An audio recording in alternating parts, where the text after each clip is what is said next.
deep, slow, and resonant voice begins. Have you ever felt the earth breathe beneath your feet? Not a tremor or a quake, but a slow, deliberate inhale and exhale. For centuries, local legends have spoken of the Forbidden Mountain, and within it, a grotto that lives. A place the elders warn is not stone, but flesh. Of course, modern minds dismiss such tales as folklore, superstition born of fear and shadow. That was the conviction of a team of seasoned explorers, led by the pragmatic Dr. Alistair Finch.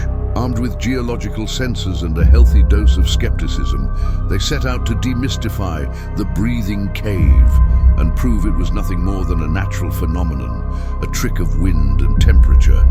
They were determined to silence the mountain's secrets. They would soon learn that some secrets prefer to remain buried. Slight pause. The pace is still deliberate. As they crossed the threshold of the grotto, a profound silence fell. A silence so complete it felt heavy. Then it began, a low, muffled sound from the depths, like the slow, rhythmic sigh of a slumbering giant. A current of hot, fetid air washed over them, carrying a scent of damp earth and something else, something ancient and organic. The team leader, Finch, noted it in his log. Unusual geothermal activity. But as their flashlights danced across the walls, another explorer, a young geologist named Ben, pointed his trembling light at the cavern's surface. The rock, it seemed to pulse. Faintly, almost imperceptibly, as if threaded with a network of colossal veins. They were inside, and the cave had taken its first breath with them in its lungs. Voice picks up a hint of unease.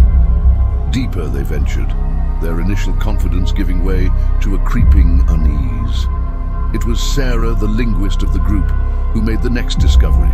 Carved into the stone were inscriptions, ancient and worn. They weren't warnings or maps. They looked like prayers, desperate pleas etched into the rock. Against the protests of the others, Sarah, driven by academic curiosity, began to read one of the passages aloud. Her voice echoed strangely in the chamber, and then the breathing of the cave changed. The slow, steady rhythm faltered, becoming faster, more alert. The air itself began to hum, a low-frequency vibration that resonated in their very bones. A palpable sense of awareness filled the darkness. They had been noticed. Something had awakened. Pace quickens slightly. A sense of urgency begins to build. Panic first struck with a scream. It was Lara, the youngest of the team, the photographer. Her cry was sharp, terrified, and then abruptly cut off.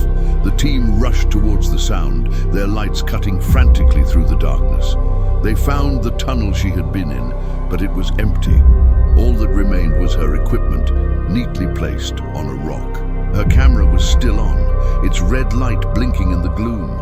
Finch picked it up and played back the last few seconds of footage. The lens was pointed at a dark, indistinct wall. But the audio had recorded a low, rhythmic sound. It was a soft, wet, in-and-out pattern, unmistakable and horrifyingly familiar. It was the sound of human breathing amplified 1,000 times over. Voice becomes more hushed, conspiratorial. They began a desperate search, calling Lara's name into the labyrinthine passages. "Lara, can you hear us?" But the echoes that returned were wrong. Their own shouts came back to them with a subtle delay, twisted and distorted. And sometimes, the echoes said things none of them had spoken. Their calls of Lara were answered by whispers that seemed to coil around them from all directions. Later, when they reviewed their own communication recordings, their blood ran cold. Between their frantic calls, other voices were present, low, sibilant whispers, murmuring their names one by one. Ben, Sarah, Alistair. The cave was listening, and it was learning their voices. It was speaking back. Pace accelerates. Panic is evident in the voice. Then the world tilted. Ben, who had been meticulously mapping their progress, let out a cry of disbelief. It's impossible. This passage, it wasn't here before. A tunnel they had just explored had vanished, replaced by a solid wall of rock. The map they had so carefully drawn was now useless, a fantasy. The passages were shifting, reconfiguring themselves.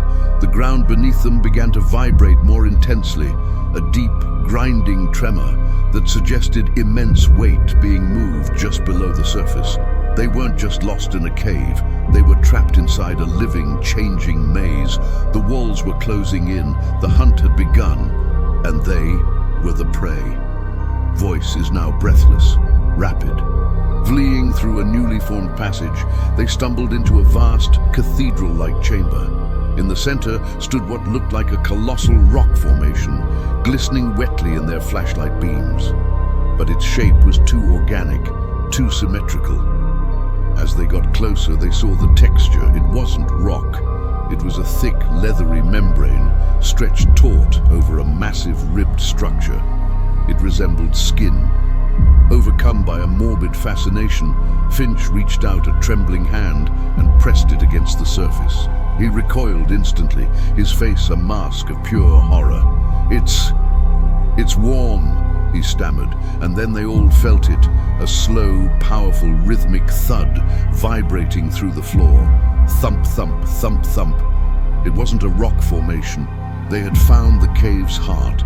Slight pause, then a tired, grim tone. Huddled together, their hope dwindling, they found a small, rusted metal case tucked into a crevice, a relic from a previous failed expedition.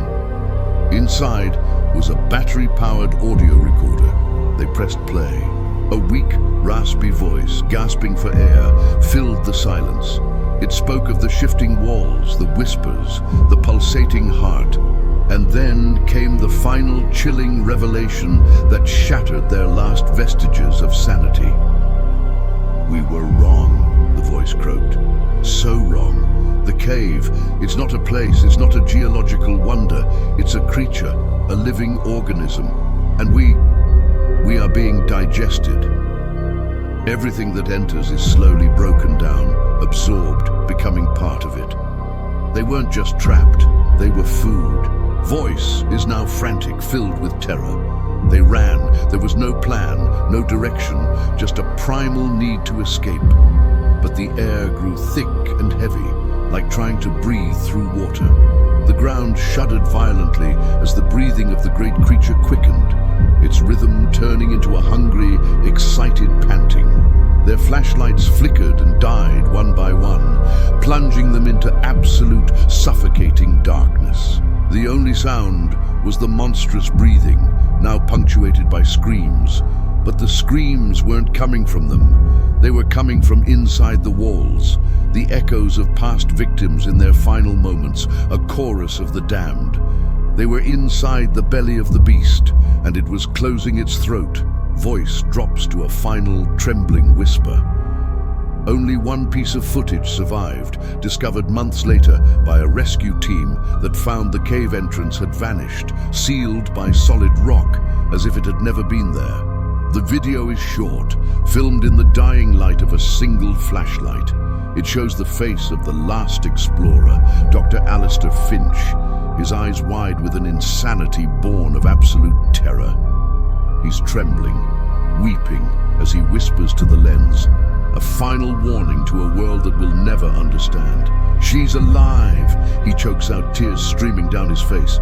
"She's alive, and she's hungry." The video cuts as his eyes look up at something immense in the darkness. The last thing the microphone records, just before being crushed, is not a scream. It's a long, final, satisfying gasp, as if after a long-awaited meal. Then, silence.